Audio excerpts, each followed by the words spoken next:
Right, good evening, and now we come to the ninth part of my reading of For Workers' Chamber. Drawbacks and criticism. Demands for a separate or reformed parliamentary assembly which specifically represents the workers have therefore been confined to the radical extremes of either the far left or extreme right. When they were first articulated in the 19th century, they were a response to an increasingly outmoded political system that excluded the rising class of industrial workers. The workers, soldiers and peasants' councils in Russia, the Soviets, were similarly the products of a highly autocratic state whose head, the Tsar, was opposed to democracy and tried to delay creating a parliamentary system in the Duma for as long as possible. When this was finally set up, the Russian electoral system was organized in a manner similar to the census system attacked by Lassalle's, to deny Russian workers an effective voice in government. The majority of European Marxists, like Karl Kautsky, supported the establishment of democracy and the extension of the franchise to the poor and the working class. Kautsky was bitterly opposed to the Bolshevik coup and the imposition of dictatorship under Lenin. He criticized the disenfranchisement of the bourgeoisie, who was subjected to the imposition of forced labor and given the worst jobs and the most meagre rations by the country's new Bolshevik masters. Kautsky also attacked the Soviets as the organs which, through their exclusive representation of Russian workers, deprived the bourgeoisie of their civil rights. He wrote, "In truth, the Soviet Republic substituted proletarian democracy for universal formal democracy. Only those who worked were to have political rights, were to be properly fed, and were to be entitled to the protection of the state. Parasites were to be deprived of all rights." Apparently this was a good socialist idea, only had one small flaw. The Republic of Workers' Councils has already been in existence for nearly 2 years, and only workers have been given the vote. The key question has yet to be answered. Who is a worker? From different communists we get different answers. At their inception, the Workers' Councils were no more than representative bodies of wage labourers from the large factories. As such, they were specific, well-defined organisations and very important for the revolution. The council idea then led to the replacement of the generally elected National Assembly by a central council of workers' councils. However, this central council would have had too narrow a basis if it had been confined to workers from the large factories. Matters got quite out of hand the moment they widened the basis of the central council and demanded the disenfranchisement of the bourgeoisie at the same time. Kautsky believed that the absence of democracy and censorship of the press also harmed the working class. They were isolated from the interests of the rest of society and denied independent criticism and argument which occurred in other pluralist multi-party democracies. Finally, democracy bestows its best features on the class struggle, for in a democracy each party makes its appeal to the entire population. Each party fights for specific class interests, but is obliged to pay attention to the aspects of those whose interests which relate to the general interests of the whole community. By these means, the modern democratic state overcomes the narrowness of parish pump politics as well as the elite nature of professional politics. In a modern democratic state, the masses' mental horizons are greatly widened by their participation in politics. All these opportunities for educating the people are immediately lost when, as in the Soviet Republic, democracy is set aside in favour of an autocracy of workers' councils, an autocracy which deprives every bourgeois of his rights and which abolishes the freedom of the press. This results in the specific interests of the wage labourer being separated from general social interests. The worker is at the same time deprived of the independent analysis of the arguments that arise in the struggle of classes and parties. For this analysis is already made for him by a government which provides for his needs and which takes pains to try and keep from him every idea and every piece of information which might cause him to doubt the divine nature of the Soviet system. Kautsky was also scathing about those who believed it was impossible to obtain the necessary socialist majority in Parliament to bring the working class to power and begin the process of creating a socialist state. It can be argued that it is impossible for the socialists to get a majority in a Parliament even with the free secret ballot and with wage earners forming the bulk of the population, because of the financial power which the capitalists have over the workers. This is tantamount to calling the proletariat a mercenary and cowardly band of illiterates and saying that the proletariat cause is bankrupt.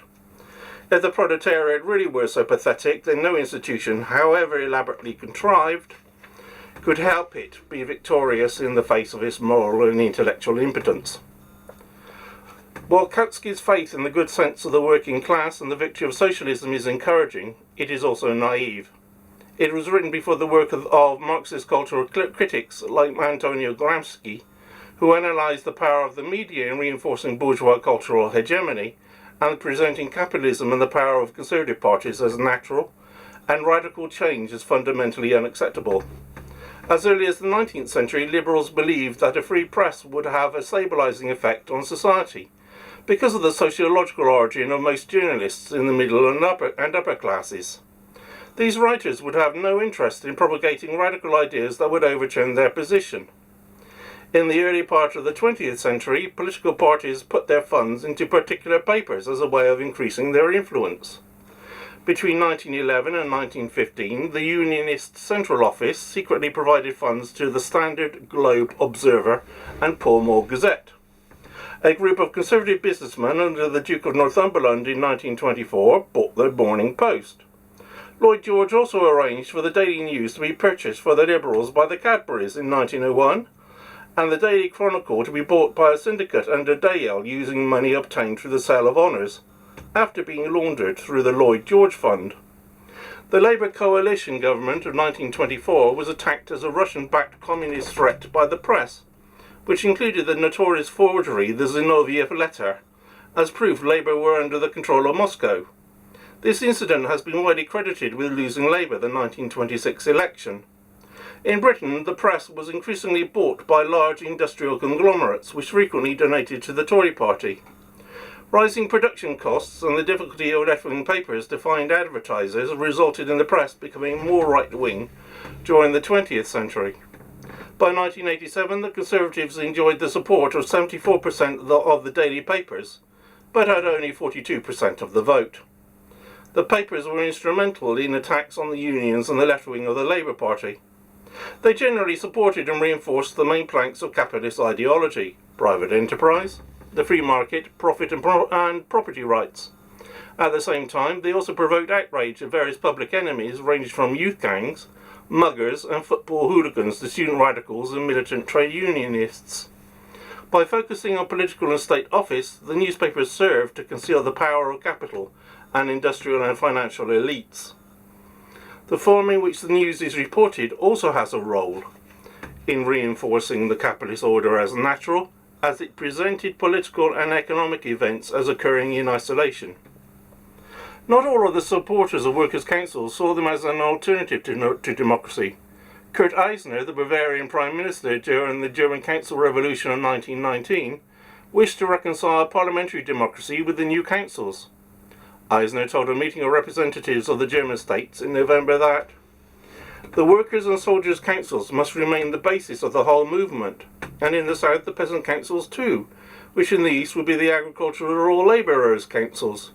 The more workers' and soldiers' councils were given an opportunity to do fruitful work, the less we would have to fear the bogey of chaos. With regard to the question of the National Assembly, it was entirely obvious that it must be summoned. This applied to the Reich as well as the individual diets. The revolution was not the same as democracy. The revolution would have to create democracy. Hear, hear. It must be our task to use the time to lead the whole mass of the people towards democracy. There were people who maintained that democracy consisted of elections every 5 years and then remaining at home for 5 years. That was the bourgeois parliamentarism of the past. Now all productive forces must be employed in the work of democratic consolidation.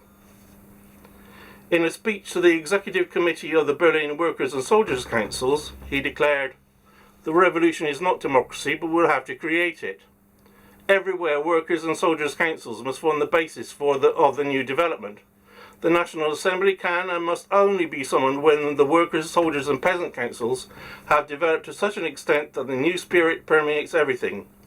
The workers' councils are destined to form the district and local councils. Nowadays, we hear a lot about the Bolsheviks. I am not one. My convictions are against Bolshevism and I dislike its methods. I believe in the spirit and power of ideas. He stated very clearly the type of democracy he desired, in contrast to the old parliamentary order. We do not want a parliament any longer without the representatives of the people, in which only men sit, who every 5 years solicit the confidence of the electors.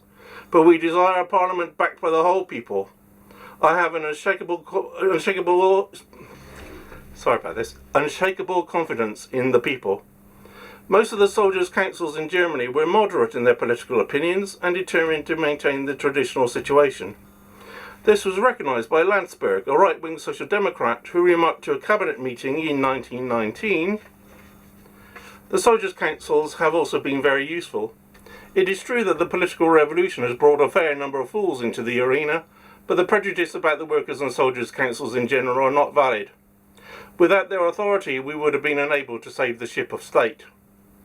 In Vienna, the workers' councils issued a declaration that it alone was the proper governmental form for working-class politics and debate, and was prepared to resist any attempt at a putsch by the communists in June 1919. Only the Viennese Workers' Council can decide on the tactics of the Viennese working class, and therewith on the question whether the rule of the proletariat in Vienna is appropriate.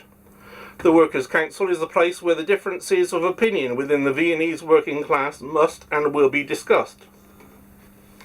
Therefore, the Workers' Council in advance refutes any attempts of certain small groups to use violence against the working class. The recent developments within the Communist Party provide ample ground for the fear that this is being planned. The Viennese working class is conscious of the duty of international solidarity, but it protests in the strongest possible manner that its political fate should be decided upon by the dictation of men who do not know the conditions existing in German Austria and know very little about socialism. The Workers' Council declares that it alone is the body responsible for the decisions of the Viennese working class. It expects that the communists will uphold their cause within and not against the Workers' Council. On their own, all of the various schemes mentioned above have severe drawbacks that make them unsuitable for British political culture. Although Eisner's conception of the role of the workers', soldiers and peasants' councils during the council revolution and the producers' chambers of the Yugoslav self-management system come closest to being the most appropriate and practicable. The intention is not to abolish democracy in favour of the class rule of the working class, but to extend and strengthen democracy by the addition of a chamber specifically for working people. The experience of communist Yugoslavia shows that it is possible to set these up, while the experience of Eisner and others in Germany and Austria shows that once in operation, such councils can act as a bulwark against further extremism and support the emergence of a democratic state against attempts to create a single-party communist system. Saint-Simon's and Mussolini's corporate ideas are the most unsuitable. Saint-Simon's idea of a tricameral parliament is clearly utopian, the product of the idealistic speculations of the early socialists at the beginning of the 19th century. Like the latest fascist corporativism, it is elitist and anti-democratic, denying representation to those outside the class of elite industrial businessmen Saint-Simon believed should lead the new society. As well as the old feudal class, it also denied a voice to the unemployed. This is clearly unacceptable after centuries of persecution of people simply for not having a job. Government research has found that rather than the unemployed being composed of benefit fraudsters and idlers, as misrepresented by the right-wing press and officially by the governments of Tony Blair, Gordon Brown and the Conservatives, fraud only accounts for 0.7% of benefit claims. Hundreds of thousands of people on benefits in contemporary Britain are finding it difficult to make ends meet. This also includes the vast numbers of people in work who are also forced to rely on state benefits in order to make ends meet. Amongst these are the growing multitudes who are forced to use food banks in order to fend off starvation due to benefit sanctions, delays, or simply because they do not qualify under the new reforms introduced by David Cameron's Conservative administration. They deserve to be represented because of the way their voice is regularly ignored by those claiming to speak for the taxpayer, who is forced to foot the bill for their maintenance. At the same time, they may also be victims of exploitative work practices through the imposition of workfare. This constrains the unemployed to work for their benefits, with the promise that at the end they may qualify for a job. In practice, this rarely happens, and if anything, workfare labourers are less likely to find work than other unemployed people. They are also used as a cheap supply of labour by big business and used in preference to more expensive permanent workers. The existence of such a pool of cheap labour also serves to depress wages generally. And that concludes the 9th part of the reading. Thank you very much for listening.